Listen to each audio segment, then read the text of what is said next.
करूँगा आप सभी बैठ जाएं एक बार प्लीज़, और अपने मोबाइल फ़ोन भी आप साइलेंट मोड पर ज़रूर कर लें।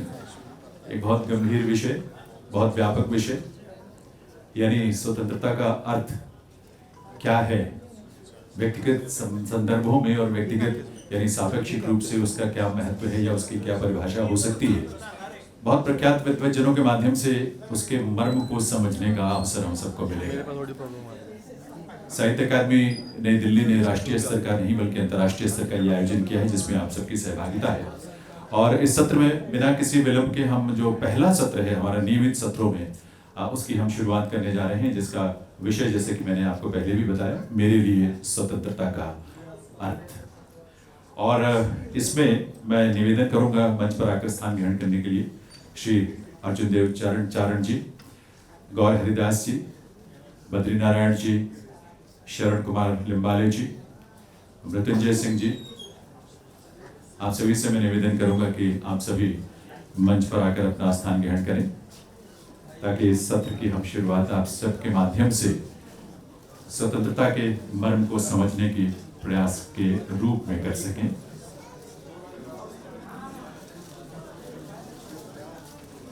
देव सज्जनों, हम सब जानते हैं दरअसल साहित्य जगत से आप सभी संबंध रखते हैं और भले भारतीय भाषाओं में अलग अलग साहित्य का जो सृजन हो रहा है उनके रचनाकारों से हम सब परिचित भी हैं, इसलिए बहुत संक्षेप में उनका परिचय देते हुए इस सत्र का हम शुरुआत करना चाहेंगे।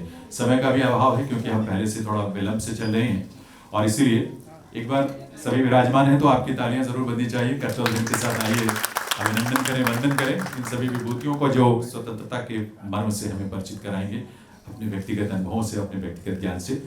अर्जुन देव चारण जी, इस सत्र की अध्यक्षता के लिए चारण जी से मैं निवेदन करूंगा। आदरणीय चारण जी, इस सत्र की अध्यक्षता के लिए आपसे निवेदन है। आप सभी जानते हैं कि प्रख्यात राजस्थानी कवि, लेखक, आलोचक, नाटककार और निर्देशक के रूप में आपकी प्रतिष्ठा है। 24 नाटकों का लेखन, 7 कविता संग्रह, आलोचना की 4 पुस्तकें, 4 कृतियों का संपादन, अनेक पुस्तकों का अनुवाद करने का श्रेय आपको जाता है।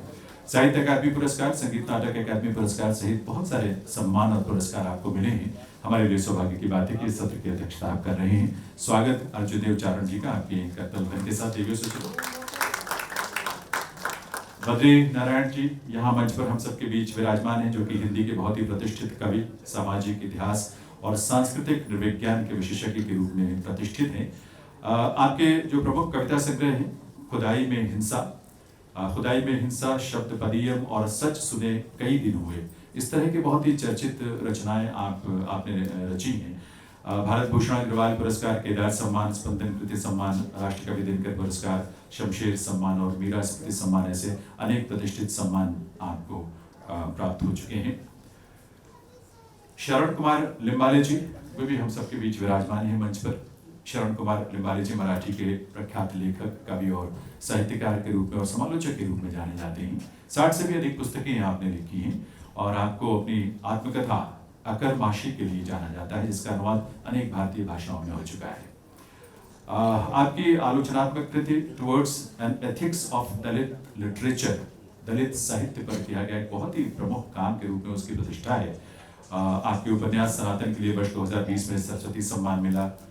60 पुस्तकें अंग्रेजी, हिंदी, उर्दू, पंजाबी, कन्नड़, तेलुगु, तमिल, मलयालम, गुजराती, ओडिया और बांग्ला भाषाओं में अनुदित हो चुकी हैं। वैसे प्रतिष्ठित साहित्यकार का इस मंच पर स्वागत शरण कुमार लिम्बाले जी का भी आप सबके कर्तव्य के साथ। हमारे बीच यहाँ ओडिया के बहुत ही प्रख्यात, ओडिया भाषा के प्रख्यात कवि और पत्रकार, जिनका साहित्य के साथ साथ पत्रकारिता के क्षेत्र में भी बहुत महत्वपूर्ण योगदान है, आज उनकी उपस्थिति का लाभ भी हम सबको मिलेगा। आदरणीय गौर हरिदास जी की उपस्थिति को भी हम वंदन अभिनंदन करते हैं। इसके अलावा मृत्युंजय सिंह जी, जो कि बहुमुखी प्रतिभा के धनी रचनाकार भी हैं और संस्कृत कर्मी भी हैं, वे भी मंच पर विराजमान हैं हम सबके साथ। उपन्यास गंगा रतन विदेशी और लंबी कविता उनकी जो द्रौपदी है, बहुत चर्चित रचनाएं हैं आपकी, और भी बहुत सारी कई रचनाएं जिनका श्रेय आपको जाता है। हिंदी और अंग्रेजी में मेघदूत में आपने उसका अनुवाद किया है, मेघदूत का कई फिल्मों के लिए गीत लिखे हैं और प्रतिष्ठित भोजपुरी गायक के रूप में आपकी प्रतिष्ठा है।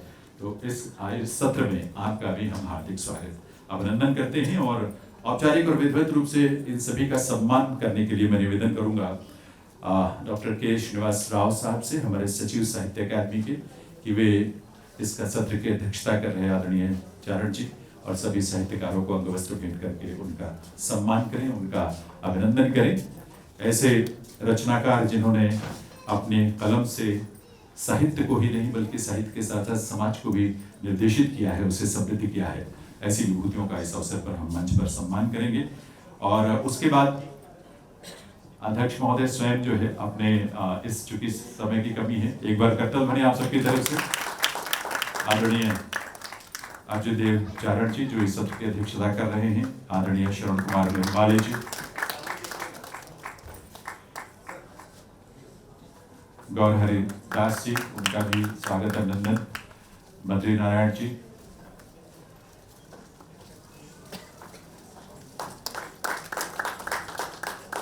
और अमृतंजय सिंह जी।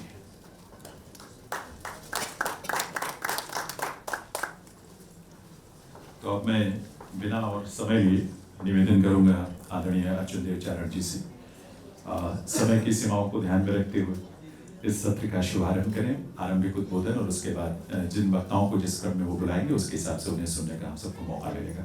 चारण जी की।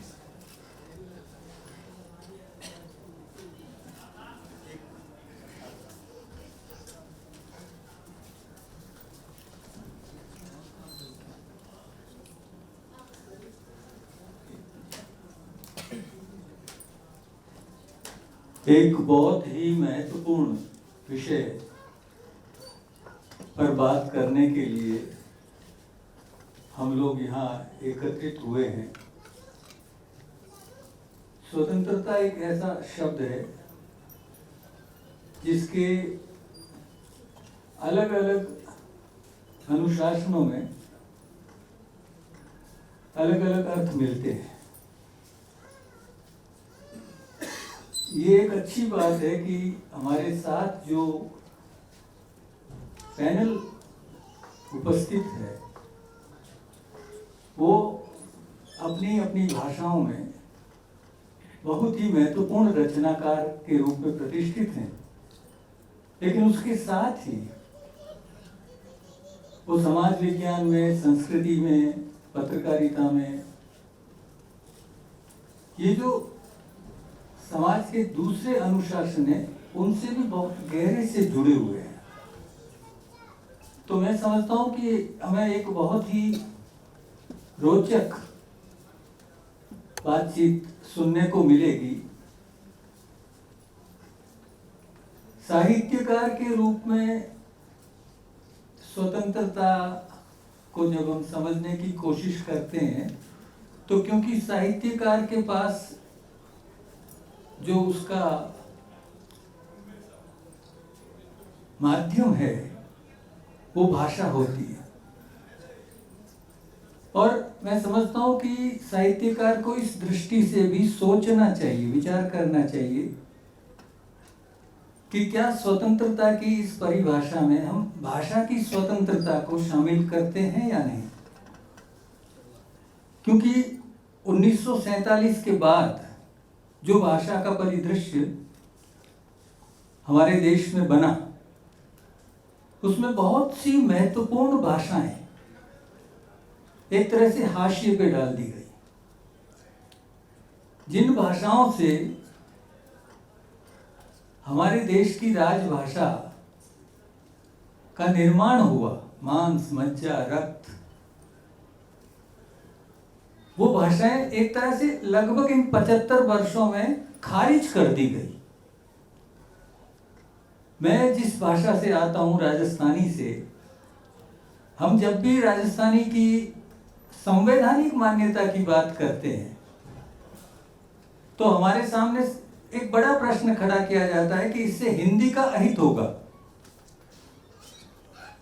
क्या। मेरी भाषा जिसे जो 1000 साल की भाषा है और जिसे अचानक आपने 1947 में खारिज कर दिया, और जब हम उसकी स्वतंत्रता की बात करते हैं, हम अपनी पहचान की बात करते हैं, तब ये लगभग हर एंगल से कहा जाता है नहीं साहब हिंदी का अहित होगा।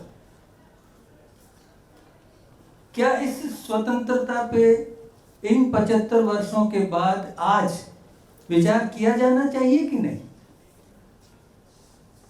ये सिर्फ राजस्थानी का प्रश्न नहीं है, ये अवधी का प्रश्न है, भोजपुरी का।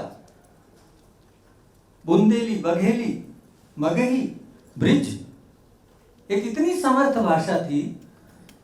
मध्यकाल में पूरा का पूरा कृष्ण काव्य जिस भाषा में रचा गया, आपने अचानक उसे 1947 में, बल्कि एक तरह से अपमानित करते हुए, लिजलीजी भाषा है जिसमें कविता संभव नहीं है, इस तरह से कहा गया।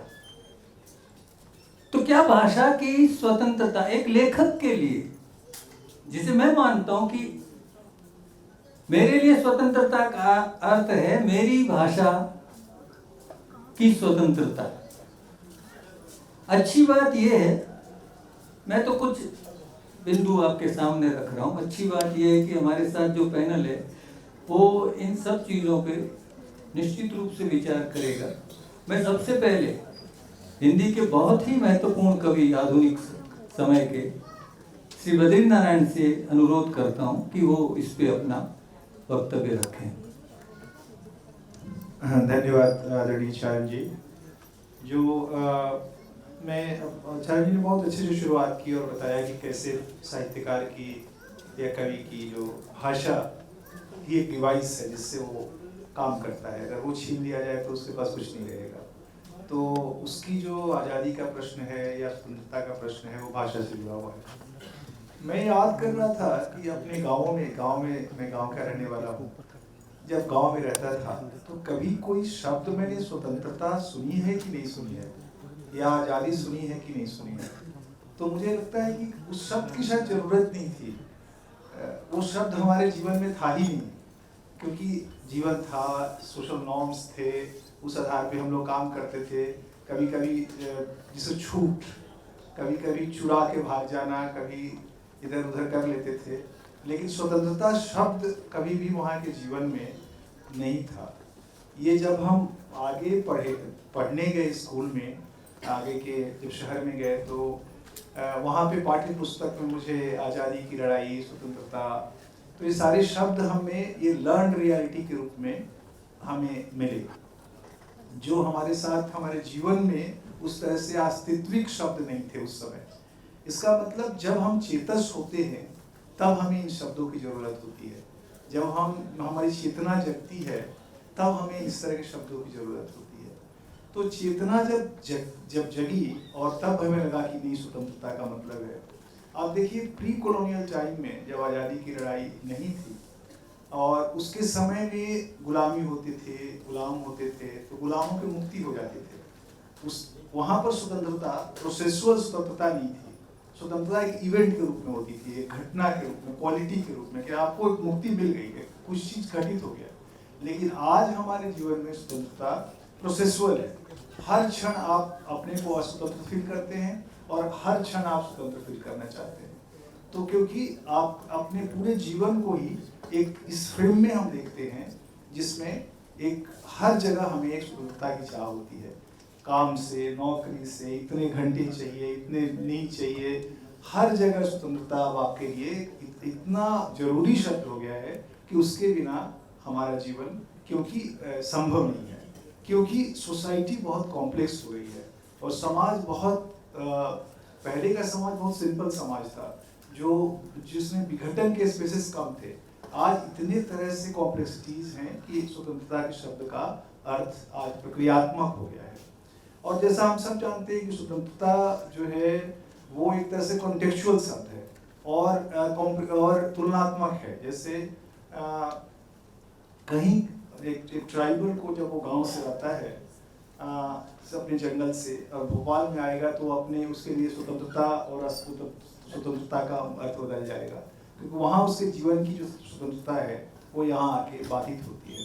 यहाँ उसको सड़क पर ऐसे चलना है, ऐसे नहीं चलना है, ऐसे रहना है, ऐसे नहीं रहना है। तो ये किस तरह से हमारी कहते हैं कि संदर्भ बदलने पर, समय और स्थान बदलने पर स्वतंत्रता के अर्थ बदलते हैं। और स्वतंत्रता के अर्थ हर समुदाय, हर समाज के लिए एक ही नहीं हो सकता है, एक यूनिवर्सल स्वतंत्रता नहीं हो सकती है। वो लगातार बदलती हुई तुलनात्मक रूप से बढ़ती घटती मीनिंग की एक प्रक्रियात्मक प्रक्रिया है, इससे होती है। अब अगर मैं कहूँ कि एक कवि, मेरा जो कि एक्सपीरियंस है स्वतंत्रता के साथ हाइब्रिड है, क्योंकि एक तरफ से मैं समाज विज्ञान से जुड़ा हुआ हूँ और दूसरी तरफ कविता से जुड़ा हुआ हूँ। तो एक तरफ विमर्श आता है दिमाग में और दूसरी तरफ कल्पना आती है। कवि की जो डिवाइस है वो कल्पना है, और कल्पना से वो तो उसके लिए सबसे जरूरी चीज़ है कि वो अपनी कल्पना करने की स्वतंत्रता। कल्पना कोई बांध नहीं सकता, कल्पना तो कुछ भी की जा सकती है, लेकिन कल्पना स्व से जुड़ा हुआ है। जैसा आपका हैबिटस होगा, मैं यूज कर रहा हूँ फ्रेंच थ्योरेटिशियन पियरे बोर्दियो का शब्द हैबिटस, जैसा आपका हैबिटस होगा वैसा आपका कॉन्शियसनेस होगा और वैसी आपकी कल्पना होगी। उसका तीनों का कहीं ना कहीं गहरा संबंध बनता है। तीनों एक दूसरे को डिटरमाइन नहीं करते हैं, बट एक दूसरे से जुड़े हुए हैं। तो जब हम स्वतंत्रता, जब कल्पना करना चाहते हैं, कवि की सबसे बड़ी चीज है कल्पना। तो कल्पना कैसे करेगा वो? बिना इमेजिनेशन के न कवि हो सकता है न स्कॉलर हो सकता है। बिकॉज स्कॉलर को भी इमेजिनेटिव होना चाहिए और कवि को भी इमेजिनेटिव होना चाहिए। तो जब मैं कवि के रूप में सोचता हूँ कि हमें कल्पना करने की स्वतंत्रता हमारी बने, बची रहे, आगे बढ़े, तो मुझे सबसे ज़्यादा जरूरी लगता है कि अपने हैबिटस को, अपने सेल्फ को, अपने स्व की आज़ादी और अपने सब स्व को विरचना। और वो आज़ादी कैसे बनेगी? क्योंकि हमारा स्व 3 तरह की गुलामियों का शिकार है। एक तो कॉलोनियल गुलामी, जो हमारे दिमाग को रचता है, जो हमारे मन को रचा है, जो हमारी शिक्षा से हमारे पास आई है। तो ये कॉलोनियल गुलामी एक तो हमारे जो जिसको डीकोलोनाइजिंग माइंड कहते हैं, अमूवी और थ्योंगो ने इसके लिए डीकोलोनाइजिंग माइंड की बात की। तो डीकोलोनाइजिंग माइंड करना है हमें, जरूरी है हमारे स्व को विरचित करने के लिए, कल्पना की आज़ादी के लिए। दूसरा, अपने ही हैबिट से, अपने ही आदतों से, हमारे समय सबसे ज़्यादा हमें हमारी आदतें मारती हैं और वो सबसे ज़्यादा हमें अपना गुलाम बनाती हैं। तो हमें अपने आदतों से लड़ाई, अपने आदतों से सबसे स्वतंत्रता चाहिए, और वो क्योंकि वो एक केज के रूप में हमें बांध के रखती है। दूसरा, तीसरे जो जहाँ पर हमें अपने स्व को ऑटोनोमस करना है, स्वतंत्र करना है, स्वायत्त करना है, वो है कि इन दोनों के साथ साथ एक अपना विचार, एक जो देशज विचार, एक अपने समाज की अपनी चिंतन, वो हमारे साथ हमारे जीवन में आए। जब ये तीनों मिल के आएंगी तब शायद हमें स्वतंत्रता, हमारी कल्पना की स्वतंत्रता मिलेगी। अब तो ये तो हो गया स्वतंत्रता का अर्थ एक कवि के लिए, लेकिन एक समाज वैज्ञानिक के लिए स्वतंत्रता का अर्थ और तरह का हो जाता है। उसमें फिर सिविल सोसाइटी आ जाएगी, नागरिकता आ जाएगा। एक नागरिक के रूप में हमारी आज़ादी, क्षण क्षण हमारी जो स्वायत्तता, हमारी जो यत्ता है, उसकी स्वतंत्रता की मांग, उसकी ज़रूरत, वो हमारी यानी फिजिकल मटीरियल जीवन में जो बंधन है उससे हम अपने को आज़ाद करते हैं। एक जो चौथी स्वतंत्रता है, जो एक साहित्यकार को फिलोसॉफिकली कहीं ले जाती है, वो है जो मटीरियल वर्ल्ड के डोमिनेंस से, सोशल वर्ल्ड के डोमिनेंस से एक आज़ादी, एक स्वतंत्रता। समाज अपने आप में ही एक समाज अपने को आपको रेगुलेट भी करती है और एक केज भी बनाती है। उस केज को, और जब आप ये स्वतंत्रता हमें मिलेगी तभी हम सोशल रिफॉर्म कर सकते हैं। तब उसमें क्या होगा, सामाजिक ढांचों को हम तोड़ते हैं और तोड़ के अलग अलग तरह के सामाजिक संरचनाओं को बनाने की शक्ति आपको मिलती है। तो स्वतंत्रता एक समाज वैज्ञानिक के रूप में उन सोशल फॉर्म्स को तोड़ने के, विचार करने की स्वतंत्रता और उसकी लड़ाई के रूप में सामने आती है। तो मुझे लगता है कि कवि के रूप में, और देखिए जैसे ही हम देश सीमाओं को, अब तो इस मोबाइल ने और सोशल मीडिया ने और तरह तरह के जो नए वो में, उसने बहुत तरह की स्वतंत्रताएं हमें दे दी हैं। और उस तरह की अब स्वतंत्रता की बात करने का कोई बहुत मतलब नहीं है, क्योंकि बहुत तरह की स्वतंत्रता है। लेकिन मूल स्वतंत्रता है मन की, मानस की स्वतंत्रता, चिंतन की स्वतंत्रता, स्व की स्वतंत्रता, और इन स्वतंत्रताओं से कल्पना की स्वतंत्रता। फिर क्या होगा, उससे हमारे नए रिसोर्स, जब हमें ये स्वतंत्रता मिलेगी तब ये स्वतंत्रता और गुलामी शब्द साथ साथ चलते हैं। यानी स्वतंत्रता का मतलब उसकी गुलामी से मुक्ति। जब हमें ये स्वतंत्रता मिलेगी, इसका मतलब उन गुलामियों से हम अपने को मुक्त करेंगे जिसने हमारे स्व को, हमारे मानस को, हमारे चिंतन को, हमारे विचार को कर रखा है, बंधन में बांध रखा है। और यहीं पर हमारे सारी भक्तिकालीन कविता हमारी मदद करती है और वो कहती है कि सबसे ज़्यादा, देखिए ग्लोबलाइजेशन ने क्या किया है, सबसे ज़्यादा लालच, लोभ, क्रूरता, पैसा बचाना, सेविंग, इस तरह की बहुत सारी ऐसी आदतों का हमें शिकार बना दिया है जिसने हमारे भीतर की क्रिएटिविटी को, रचना शक्ति को खत्म किया है, मानुष को कमजोर किया है।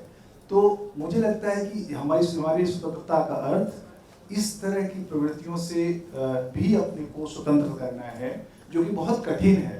तो मैं जो कह रहा हूँ ये कामना हो सकता है, आइडियल हो सकता है रियल ना हो, लेकिन एक कवि एक कामना भी तो कर सकता है।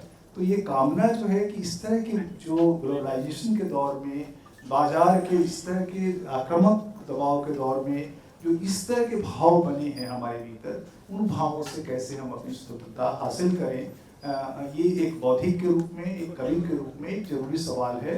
और मुझे लगता है कि इसी सवाल के साथ मैं अपनी बात खत्म करूँगा कि कैसे हम, और इसी में मैं कहता हूँ कि कबीर, रविदास, शिवनारायण, हमारे तुलसी, सूर, ये सारे कवि हमारी मदद करते हैं क्योंकि उन्होंने अपने समय में उस तरह के ताने बाने से अपनी आज़ादी ली है और उसको क्रिटिक किया है, उसको खंडित किया है, विखंडित किया है। और वो मुझे लगता है कि आज बहुत ज़रूरी है कि हम रिकनेक्ट करें अपने बहुत भक्तिकालीन पास्ट से और अपने लिए एक नई आज़ादी का एक नया अर्थ विकसित करें। आज़ादी का अर्थ नारे लगाना, प्रोटेस्ट करना, गाली देना ये नहीं है। आज़ादी का अर्थ बहुत गहरा है हमारे लिए, स्वतंत्रता का अर्थ बहुत गहरा है और वो मानस होता है। बहुत बहुत धन्यवाद। बहुत बहुत धन्यवाद बद्री। आपने सूत्रों में स्वतंत्रता और मनुष्य के रिश्ते को व्याख्यायित करने की कोशिश की।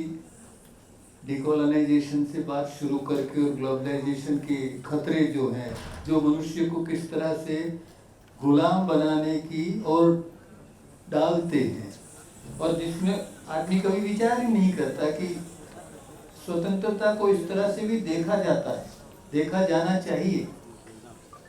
और उसके बाद भक्ति काल से बात को जोड़ते हुए उन्होंने अपनी बात पूरी की। मुझे आज भी याद है, कई वर्ष पहले मैं और वामन एक दिन बैठे थे और वामन ने मराठी के एक कवि बहनाबाई का एक पद मुझे सुनाया था, अद्भुत पद, जिसमें वो स्त्री कह रही है कि जीवन जो है वो तवे पे जिस तरह से रोटी को सेका जाता है, अंगुलियां को जल जाती है, तो इतनी महत्वपूर्ण बात को वो अपने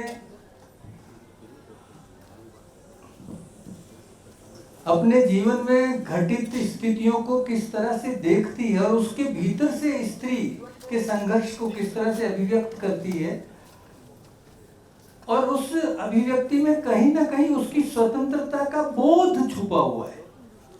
तो स्वतंत्रता के लिए एक रचनाकार के रूप में आत्मबोध भी बहुत आवश्यक है। और आज अच्छी बात यह है कि हमारे बीच श्री मृत्युंजय सिंह बैठे हैं, संस्कृति कर्मी भी और भोजपुरी से बहुत गहरे जुड़े हुए हैं। तो मैं समझता हूँ कि मैंने जहाँ से अपनी बात शुरू की थी सत्र को प्रारंभ करते समय, जिस समस्या को हम एक भाषा के रूप में भोगते हैं, भोजपुरी वाले भी उससे ज़्यादा ही कष्ट उठाते हैं। तो मैं मृत्युंजय सिंह से अनुरोध करूंगा कि वो इस विषय पे अपनी बात रखें। शुक्रिया सर आपकी अनुमति से। और आज़ादी का अर्थ या स्वतंत्रता का अर्थ मेरे लिए क्या है, जैसा कि हमारे अध्यक्ष चारण जी ने कहा कि भाषा से बात शुरू की थी उन्होंने, और मैं दोनों भाषाओं में लिखता हूँ, हिंदी में भी लिखता हूँ और भोजपुरी में भी लिखता हूँ। सबसे पहले तो मैं ये बता दूँ यहाँ से, बात में जहाँ से शुरू करना चाहूँगा एक बड़ी पुरानी कहावत है, अंग्रेजी में कहते हैं कि your freedom ends where my nose begins. इसके बारे में भी सोच के देखें तो पता चलेगा कि आज़ादी हमारी या आपकी उतनी ही है जितने से कि किसी दूसरे का अपमान न हो, दूसरे की कहीं पर जिल्लत हम न कर दें या दूसरे का हक न छीन लें। लेकिन दूसरी तरफ सत्य यह भी है कि मनुष्य एज अ रेस, इसको टॉमस हॉब्स कहते थे nasty brutish and soft, savage है स्टेट ऑफ नेचर में, अपनी प्रकृति अवस्था में वह सैवेज है, जिसके लिए कि रूसो ने फिर सोशल कॉन्ट्रैक्ट की थ्योरी जिसको इजाद किया, कहा कि भाई हमें आपस में एक पैक्ट करना पड़ेगा, एक आपस में समझौता करना पड़ेगा कि हम कैसे व्यष्टि से समष्टि की ओर बढ़ें और समष्टि के हित को व्यष्टि में समाहित करें। जॉन ग्रे अमेरिकन एक फिलोसोफर है जो कहते हैं, सीधे कहते हैं human is a self destroying race, जो हम लोग देख भी रहे हैं। और उसका मूल कारण हम चाहे बाजारवाद को दे दें या बाजार को कहें या किसी कम्युनिटी को बोले या उपनिवेशवाद को बोले, जो कुछ भी बोले, लेकिन मूल में सबसे बड़ी बात यह है कि उसी समाज में जहाँ मैंने खुद अपना बचपन देखा है, अपने को पलते बढ़ते देखा है, जहाँ की बिना पैसे के सब कुछ बार्टर से निपट जाया करता था, चाहे वो नाई हो, हजाम हो या कुंजड़े हो, तरकारी देने और सब्जी बेचने वाले हो या जूता बनाने वाला हो या कपड़े देने वाला हो, उसे कुछ धान, अन्न, चावल, दाल ये सब देके और सब कुछ निपट जाता था। उसी में जैसे जैसे रुपया आता गया, रुपये के साथ थोड़ा सा लालच भी आया, और यह लालच हमारा स्वाभाविक गुण तो है ही, लेकिन कहते हैं कि कार्डिनल वर्च्यू में एक सबसे बड़ी चीज़ कही जाती है प्रूडेंस की। पहला है कि प्रूडेंस, भाई आपके अंदर वो स्वाभाविक गुण होना चाहिए कि आप ये समझें कि आप क्या चीज़ करना चाहते, आपका कोर्स ऑफ एक्शन क्या हो। उसके बाद दूसरा आता है फोर्टिट्यूड, उसी से करे जाता है, वो अंदर में साहस और वो दृष्टि मिलती है कि हम क्या करें। फिर आता है टेम्परेंस, रेस्ट्रेन जिसको हम कहते हैं कि हम कैसे अपने आप को लगाम दें, हमारी लालच को, हमारी लिप्सा को, हमारी तृषा को कैसे लगाम दें, और तभी तो हम जस्टिस की तरफ पहुंच पाएंगे। ये वर्ल्ड ओवर पूरे विश्व में कार्डिनल वर्च्यू के रूप में इन चार चीज़ों को रखा जाता है हमेशा, और ये चारों ऐसे आपस में जुड़ती हैं और सारे मानव के स्वभाव से जुड़ी हुई हैं। अभी हम जब दिल्ली से हम लोग आ रहे थे, एक साथ भोपाल सफ़र कर रहे थे, तो अदिति महेश्वरी जी हमारे साथ ही वाणी के प्रकाशन से जुड़ी हैं। अदिति जी एक कहानी बता रही थी कि बहुत ज़्यादा पुरानी नहीं, 2017 की कहानी बताया, 17 की कहानी बता रही थी कि वो किसी सिलसिले में एक दल के साथ गई थी चीन जब गई थी तो अचानक हमारी आज़ादी है और स्वाभाविक रूप से हमें यह उत्सुकता हो सकती है कि हम जाने वहाँ के जो आला लोग हैं, प्रेसिडेंट हैं या प्राइम मिनिस्टर हैं, उनके बारे में, उनके परिवार के बारे में, समाज के बारे में। जब उन्होंने अपने होटल में, वहाँ तो गूगल चलता नहीं, वहाँ के नेट पर जब उन्होंने छानबीन करनी शुरू की तो 2 बार के बाद वो बंद हो गया। फिर थोड़ी देर के बाद उन्होंने शुरू की तो 1 बार खुला, फिर 2 बार जब उन्होंने सर्च किया वो बंद हो गया, और तीसरी बार जैसे ही वो खोलने गई कि नीचे उनके रिसेप्शन से होटल के फोन आया कि आप क्या करना चाह रही हैं, आपको इत्तला किया जाता है कि इसके बाद आप न करिए वरना आपको हम रिपोर्ट कर देंगे यहाँ से। अब आप सोचिए कि भारतवर्ष, हमारे समाज में कोई कभी ऐसा सोच भी सकता है कि ऐसी स्थिति में हम जिएंगे जहाँ हम चाहे हमारा मतैक्य न हो, तमाम तरह के मतभेद हो, हम तमाम तरह के नारे लगाएं, जुलूस करें, धरना करें, घेराव करें, लेकिन हम किसी के बारे में आज एक सर्च इंजन पर बैठ के पता न कर पाए या किसी से पूछ ना पाए या पड़ोसी से उसको पूछ ना पाए कि यह अमुक क्या करता है, तो बड़ी जिल्लत वाली बात हो गई ना। तो मेरे लिए लगता है कि हम जिस परिवेश में पले बढ़े हैं, मैं अपनी बात पर आता हूँ कि जिस परिवेश में पले बढ़े हैं वो परिवेश हमने तैयार किया था और उससे कुछ चीज़ों को जो हमारे समुदाय के लिए ज़रूरी थी उससे कुछ चीज़ों को हमने काट काट कर अलग करके रखा था और हमने एक तरीका बनाया था, एक वे ऑफ लाइफ बनाया, एक कोड ऑफ कंडक्ट बनाया जो अपनी दृष्टि है, पर्सपेक्टिव है। नित्से कहते हैं कि कोई सारी बिलीफ जो है अपनी सब पर्सपेक्टिव पर डिपेंड करती है, कुछ भी करेक्ट और इनकरेक्ट नहीं है। कोई भी आदमी यहाँ खड़ा होकर कह सकता है कि नहीं साहब आप जो कह रहे हैं मैं इससे सरोकार नहीं रखता। निश्चित रूप से नहीं रख सकते हैं क्योंकि पर्सपेक्टिव की बात है। कोई भी हमारे इसी देश में तमाम, मैं बिहार का रहने वाला हूँ, जन्म मेरा बिहार में है, पालन पोषण बिहार में, पढ़ा लिखा दिल्ली में हूँ और कर्म भूमि मेरी बंगाल रही है और तीनों चारों जगह जाकर और तमाम विश्व में घूम चुका हूँ। लेकिन जहाँ जहाँ भी मैं गया वहाँ के मैंने देखा कि वहाँ हर समाज, यदि कोई समाज ढंग से चल रहा है तो हर व्यक्ति ने अपनी तरह से समाज के हित में त्याग किया है। पाखंड नहीं हो शब्दों में, भावों में जीव की ऊष्मा हो, सब त्याग करे सबके हित में, कोई तो ऐसी रीत बने। अगर ऐसी ही रीत न होगी तो हम जितने भी नारे लगा लें, जितना भी कुछ कर ले।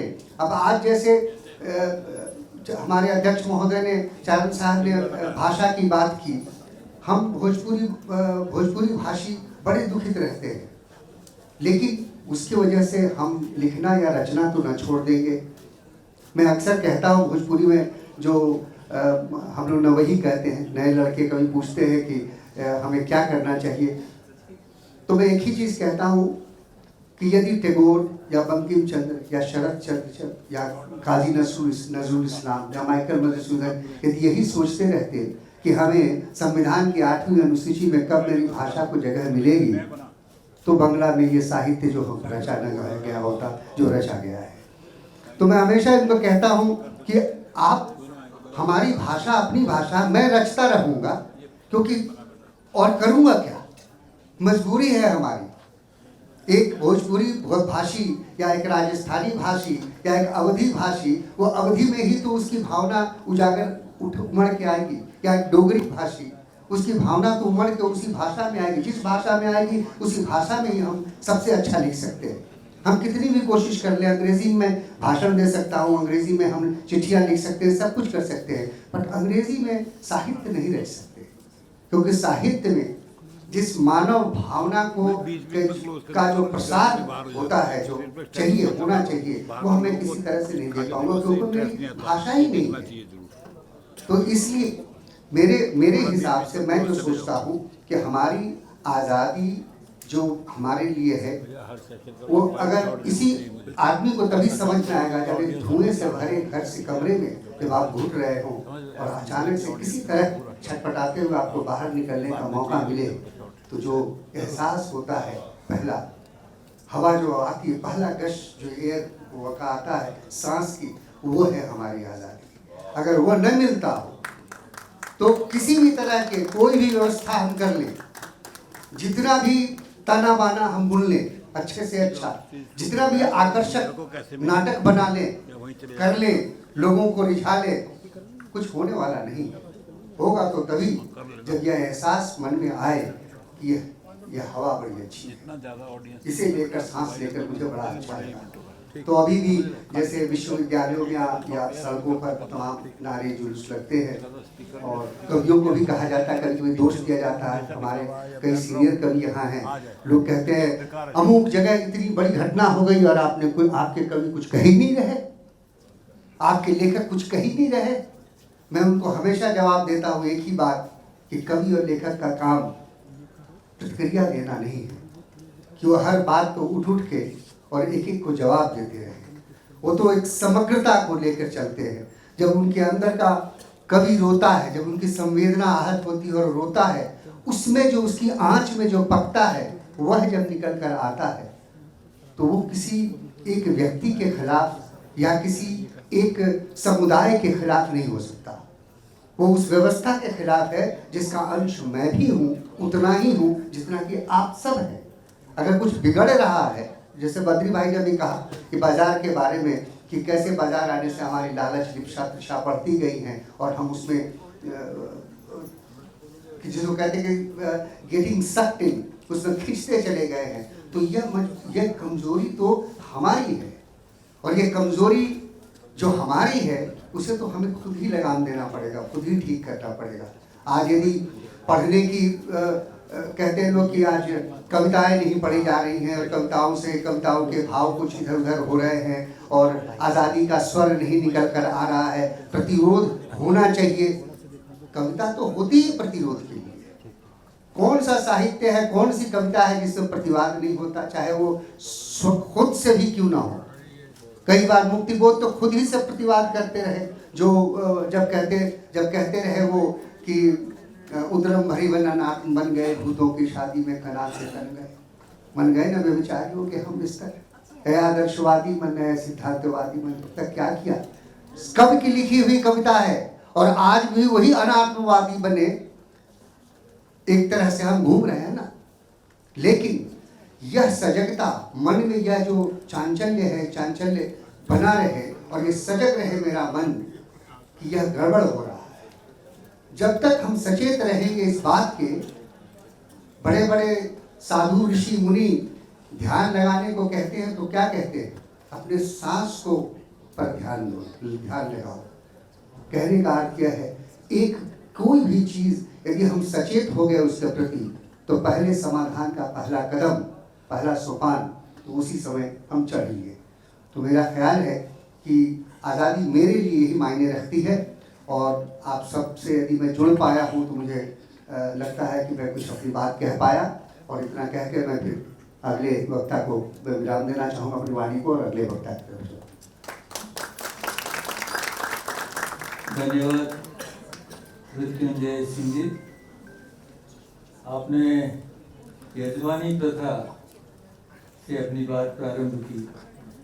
हमारे प्राचीन समाज की एक बहुत ही अद्भुत पद्धति रही है, जिसमें शायद पैसे का लेन देन उस तरह से नहीं, बाजार नहीं था जीवन में। और फिर जहाँ से बात आप अपनी पूरी करते हैं तो समाज के लिए त्याग की आवश्यकता पर आपका आग्रह रहता है।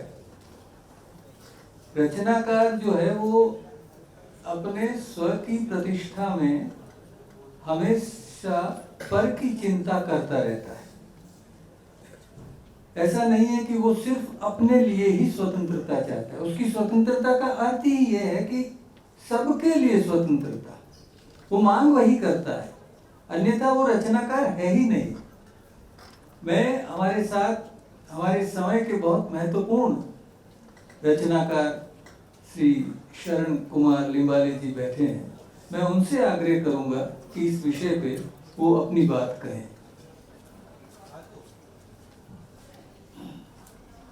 अध्यक्ष महोदय चरण जी ने भाषा का सवाल उठाया है।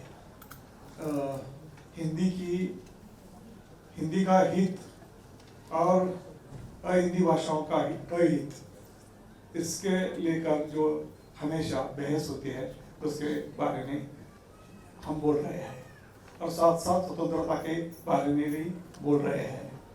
मुझे लगता है कि हिंदी बेल्ट में और थोड़ा स्पष्ट रूप से बोलेंगे तो उत्तर भारत की भाषा के संदर्भ में एक दृष्टिकोण है, और दक्षिण भारत का भाषा के संदर्भ में एक अलग दृष्टिकोण है।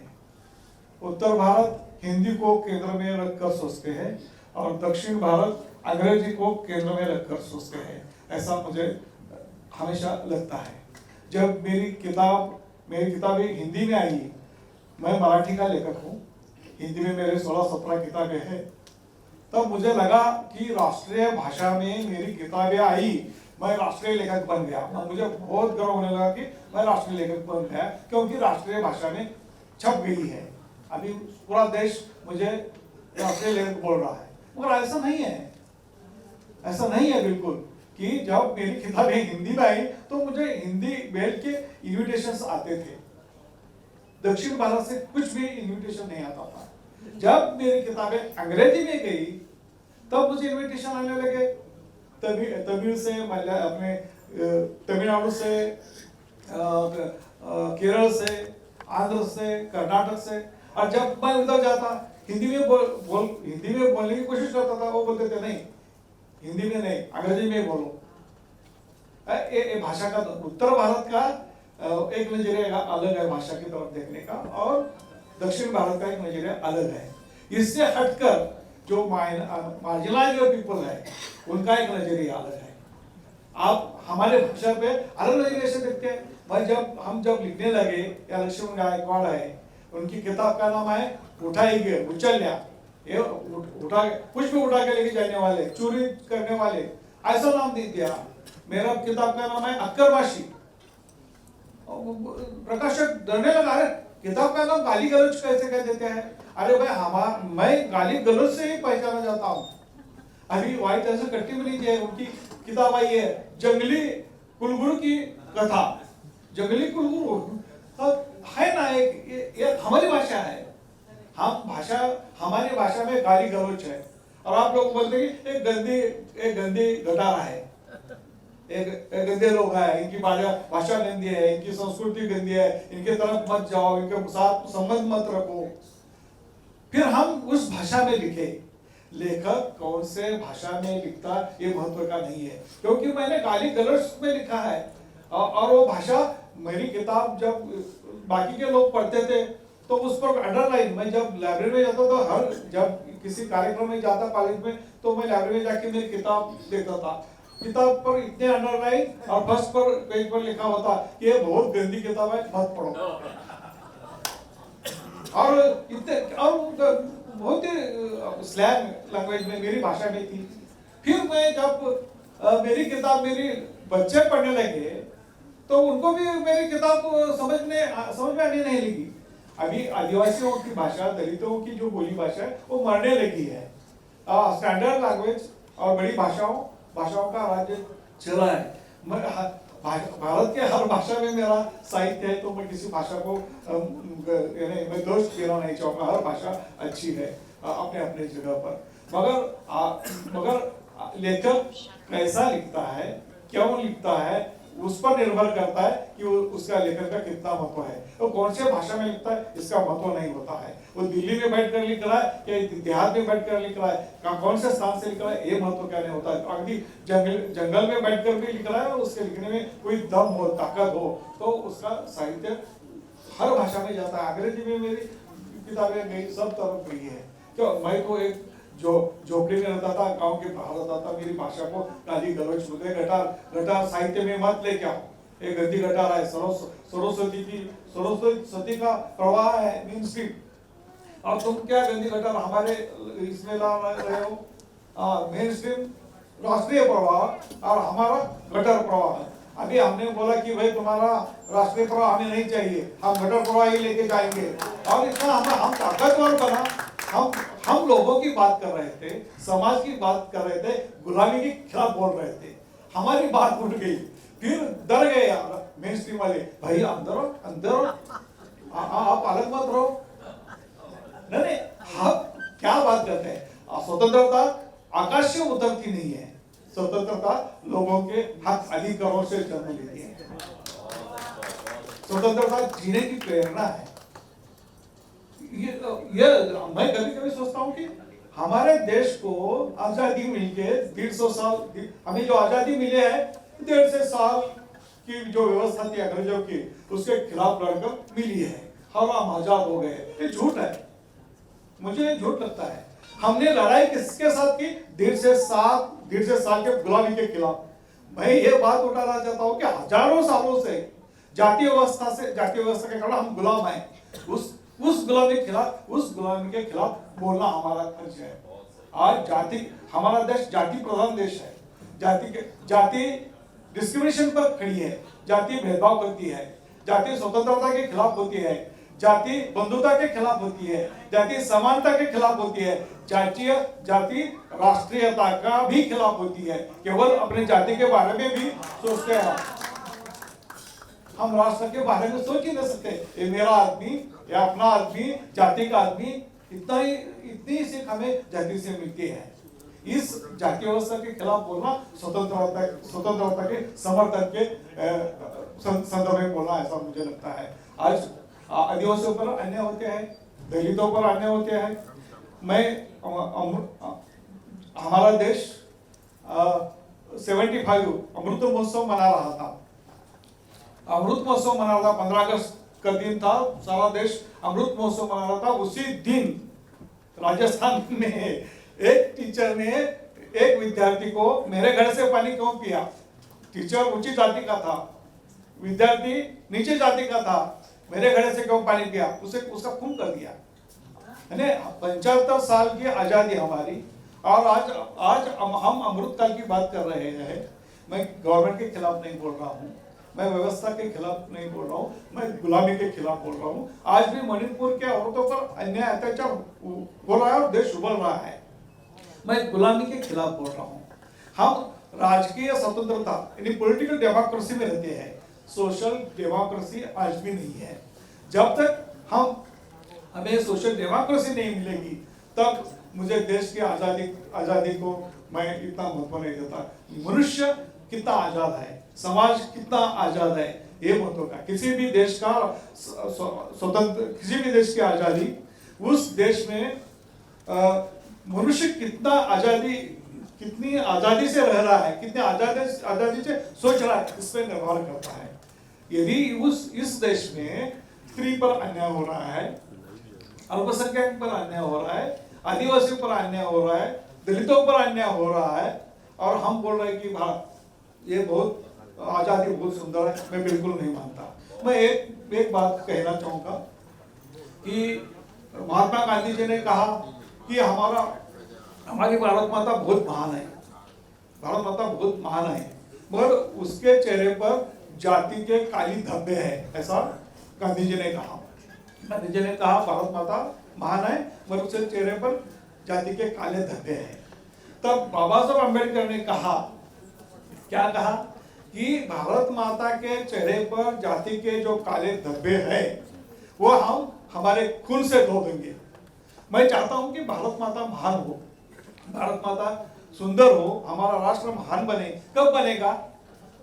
यानी समाज की, हमारे देश की बड़ी आबादी गुलामी में रखकर हमारा राष्ट्र महान हो नहीं सकता। सभी को आजादी मिलनी चाहिए, देश को भी मिलनी चाहिए, सभी जाति को मिलनी चाहिए, सभी भाषाओं को मिलनी चाहिए। मैं अंत में बाबा साहब अम्बेडकर का एक कोटेशन, एक वाक्य मैं आपको बोलता हूँ। बाबा साहब ने जो कहा है मैं आपको बताना चाहता हूँ, ये महत्वपूर्ण है। बाबा साहब ने कहा कि बाबा साहब ने क्या कहा कि स्वतंत्रता है, स्वतंत्रता है, मगर उस स्वतंत्रता में समता नहीं है। तो उस स्वतंत्रता का क्या जलाना है? समता है, समता है तो समता, मगर उस समता में स्वतंत्रता नहीं है, तो उस समता को क्या जलाना है? समता है, समता है, समानता है, स्वतंत्रता, स्वतंत्र भी है, समता है, स्वतंत्र है, मगर उसमें भाईचारा नहीं है। उसको क्या आग लगाना है? समता और स्वतंत्रता को। समता चाहिए, समानता चाहिए, भाईचारा है, भाईचारा भी एक पुरुषार्थी शब्द है, बहनचारा भी चाहिए, सिस्टरहुड, ब्रदरहुड भी चाहिए। तब देश सुंदर हो सकता है, तब समाज सुंदर हो सकता है, और तब मनुष्य के, हमारे तुम्हारे रिश्ते सुंदर हो सकते हैं। इस सुंदर रिश्ते के बारे में हमें बोलना होगा, लिखना होगा, और ये बुद्धिजीवी का काम है, ऐसा मैं मानता हूँ। मुझे बोलने की आपने अवसर दिया, मैं धन्यवाद देना चाहता हूँ। बहुत बहुत आभार निमाली साहब, आपने विषय को बहुत विस्तार के साथ रखा और स्वतंत्रता का एक नया आयाम सुनने वालों को बताया। जाति व्यवस्था जो सामाजिक अभिशाप के रूप में हमारे समाज में हजारों सालों से चल रही है, उस पर कैसे वार किया जाए। और आपने बहुत अच्छी बात कही कि जाति व्यवस्था के विरुद्ध बोलना स्वतंत्रता के पक्ष में होना है। बहुत अच्छी बात और बहुत महत्वपूर्ण बात कही है। मैं अब हमारे अंतिम प्रतिभागी गौरहरिदास जी से अनुरोध करूंगा, वो क्योंकि पत्रकारिता की दुनिया से भी जुड़े हुए हैं, तो हम कई बार एक और वाक्य सुनते हैं, अभिव्यक्ति की स्वतंत्रता, और एक पत्रकार के रूप में आप उन सब चीज़ों से कई बार रूबरू होते होंगे। तो आप उस अनुभव को भी अपनी बात में शामिल करते हुए आप अपना वक्तव्य दें।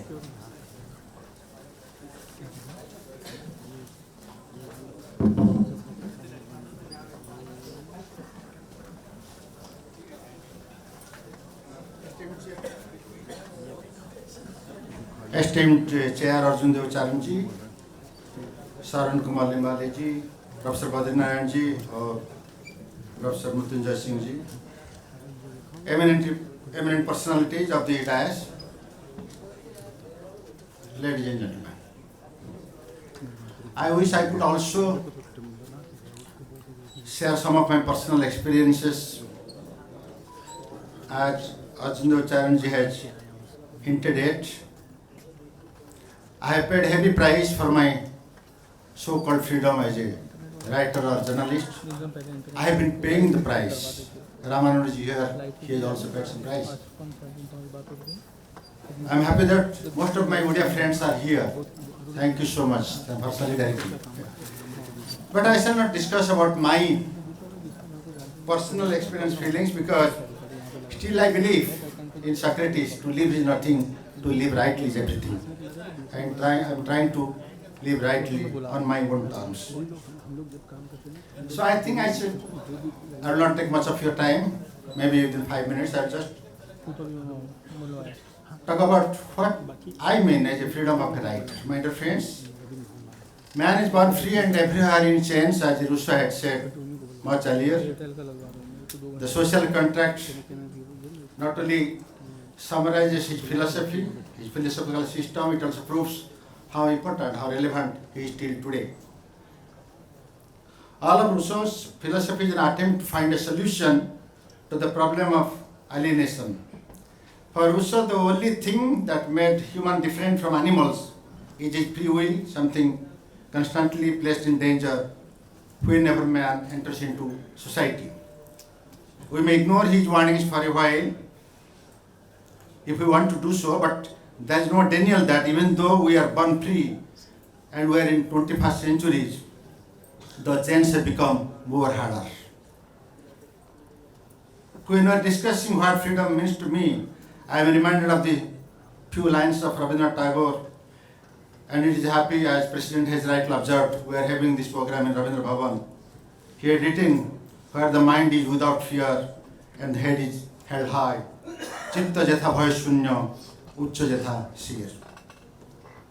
Tagore has expressed a lot of things in his words, where the head is held high, but where is that place where we can hold my head high?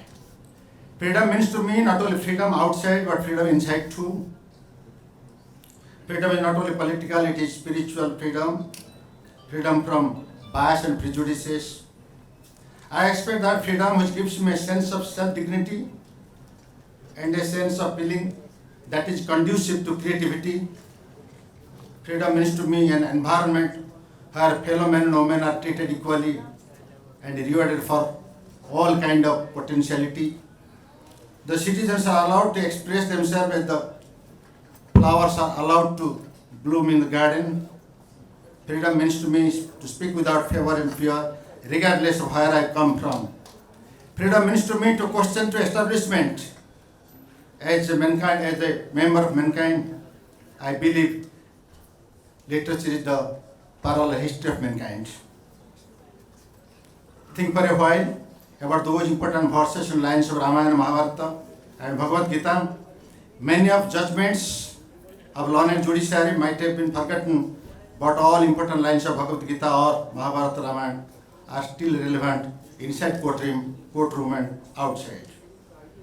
Freedom for me means physical, emotional, mental and psychological, and as Tagore said, spiritual too. Then only I can write my best lines in which I can express myself. I believe the role of literature is not entertainment. I consider my work as my interference in the system of things of my society. I believe the role of literature is not merely to enlighten the hearts, but to illuminate the consciousness of my readers. What is after all the functional role of literature? As the rainwater prepares the soil to facilitate to sprout. Literature maintains the emotional level in man. For me, literature is compassion, compassion, and compassion. I need an environment where I can pen my feelings with courage and conviction, and I expect that environment from the society as well as the establishment. Today, I won't say I have no freedom, but certainly it is curtailed. It is curtailed on the basis of faith, caste, creed, and belief of religion and other regions, political regions too. I do not have any reservation about any faith or religion, but to quote Jiddu Krishnamurti, faith breeds violence. If I go on saying that only my religion is the best, my scriptures are the best, or my holy places are the holy best, then I'm definitely going to invite violence. And this has become the problem of my country right now. As an author, I should be allowed to dream. I should be allowed to dream, I should be allowed to express in the language and idiom I like. Then only it would bring Unmesha, what is that festival of expression. It would bring in a great literature in a language. When I say my freedom, I am well aware of my accountability too. I will not travel the roads which will bring unrest and challenge the system of the human society. I am reminded of the lines of Sachir Rautrai, eminent Gyanapita Award poet of my Odia language. He has written in Odia, Sahitya nuhai khali purtiyau bilasar phulo jati ko devase mukti tebe jai charamta mulo. In my English, literature is not merely the exhibition of rosy ideas and cozy experiences. Its real test lies in liberating and illuminating the countryman and nation. Friends, but I should be allowed to draw the Lakshmana Rekha myself. No one else should take away the job to draw the Lakshmana Rekha and all the time allowed to change the line on and off. Today, there are so much pressure from communities, so much different organizations, political parties, establishments, and corporate worlds. The world of words is threatened with intimidations and interferences. The joy of expression should not be sacrificed this way. Only great literature can record its heartbeats of civilization. Great writers flourish in the forest of freedom and not in the parks of the metropolitan cities. I would conclude with the quote of Alexander Solzhenitsyn again, this Nobel laureate of Russia. You have a professor sitting over there. He has said, for a country to have a great writer is like having a second government. That is why no regime has ever loved great writers, only minor ones. I hope the stakeholders of nation would try to prove this poet wrong, because I am no bird, no net, and sense me, I am a free human being with an independent will. Thank you. धन्यवाद गौर हरिदास जी। मित्रों, इस सत्र के जो हमारे सभी प्रतिभागी हैं, उन्होंने संक्षेप में इस विषय को